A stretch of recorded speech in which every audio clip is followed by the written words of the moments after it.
जय श्री राधे श्याम। आज हम सफला एकादशी की कथा कहेंगे। युधिष्ठिर ने प्रश्न किया, हे जनार्दन, पौष कृष्णा एकादशी का क्या नाम है? उस दिन किस देवता की पूजा की जाती है?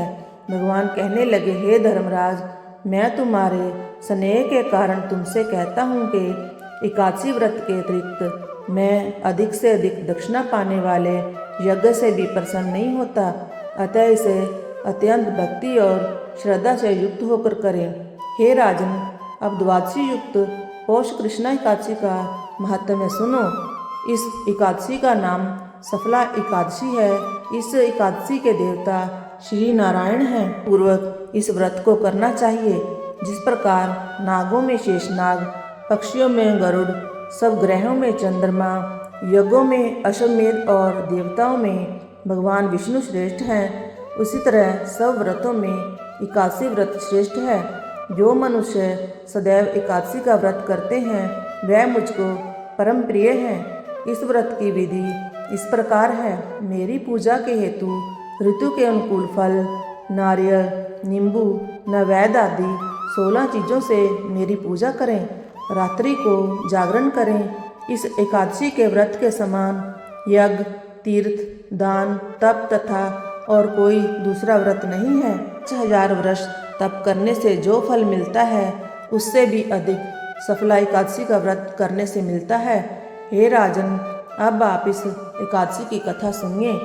चंपावती नगरी में एक महिष्मान नाम का राजा राज्य करता था। उसके 4 पुत्र थे। उन सब में लुम्पक नाम वाला बड़ा राजपुत्र महापापी था। वह पापी सदा परस्त्री तथा वेश्यागमन और दूसरे बुरे कर्मों में अपने पिता का धन नष्ट करता तथा सदैव ही देवता, ब्राह्मण और वैष्णवों की निंदा किया करता था। राजा को अपने बड़े पुत्र के ऐसे कुकर्मों का ज्ञान हुआ तो उसने उसे अपने राज्य से निकाल दिया। तब वह विचारने लगा कि अब मैं किधर जाऊं, क्या करूं। अंत में उसने चोरी का कर्म करने का निश्चय किया। वह दिन को वन में रहता और रात्रि को अपने पिता की नगरी में चोरी करता तथा प्रजा को तंग करने और उन्हें मारने का कुकर्म भी करता। कुछ समय पश्चात सारी नगरी भयभीत हो गई। वह वन में रहकर पशु आदि मारकर खा जाता। जनता के लोग और राज्य कर्मचारी उसको इन कुकर्मों के कारण पकड़कर भी राजा के भय से छोड़ देते। वन में एक अत्यंत प्राचीन विशाल पीपल का वृक्ष था। उसी वृक्ष के नीचे वह महापापी लुम्पक रहा करता था। इस वन को लोग देवताओं का क्रीड़ा स्थल मानते थे। कुछ समय पश्चात पौष कृष्ण पक्ष की 10वीं के दिन वह वस्त्रहीन होने से शीत के कारण सारी रात सो नहीं सका और उसके हाथ पैर अकड़ गए। वह रात्रि उसने बड़ी कठिनाई से व्यतीत की और सूर्योदय होने से पूर्व मूर्छित हो गया।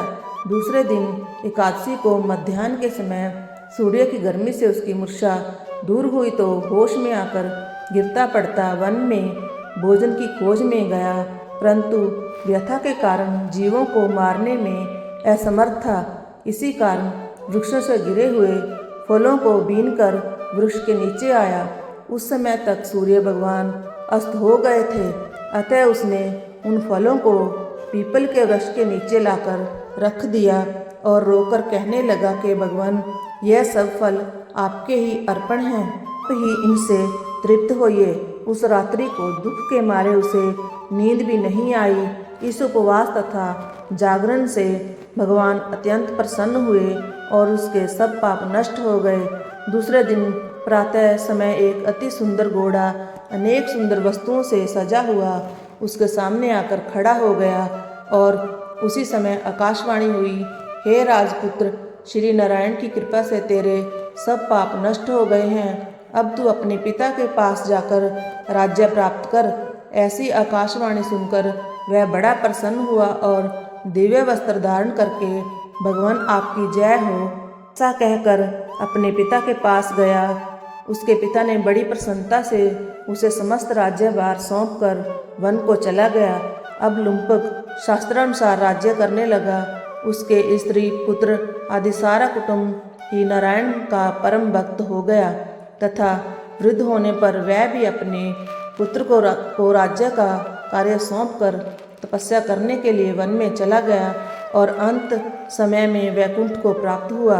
अतः जो मनुष्य भक्तिपूर्वक सफला एकादशी का व्रत करते हैं उनको अंत में मुक्ति मिलती है। जो मनुष्य इस सफला एकादशी का व्रत नहीं करते वे पूंछ और सींग से रहित पशु के समान हैं। इस सफला एकादशी के महात्म्य के पढ़ने अथवा श्रवण करने से मनुष्य को अश्वमेध यज्ञ का फल प्राप्त होता है। इस प्रकार एकादशी महात्म्य का 3रा अध्याय समाप्त हुआ। जय जय श्री राधेश्याम। ऐसी ही बहुत सारी वीडियोस देखने के लिए चैनल को सब्सक्राइब करें और वीडियोस को लाइक करें।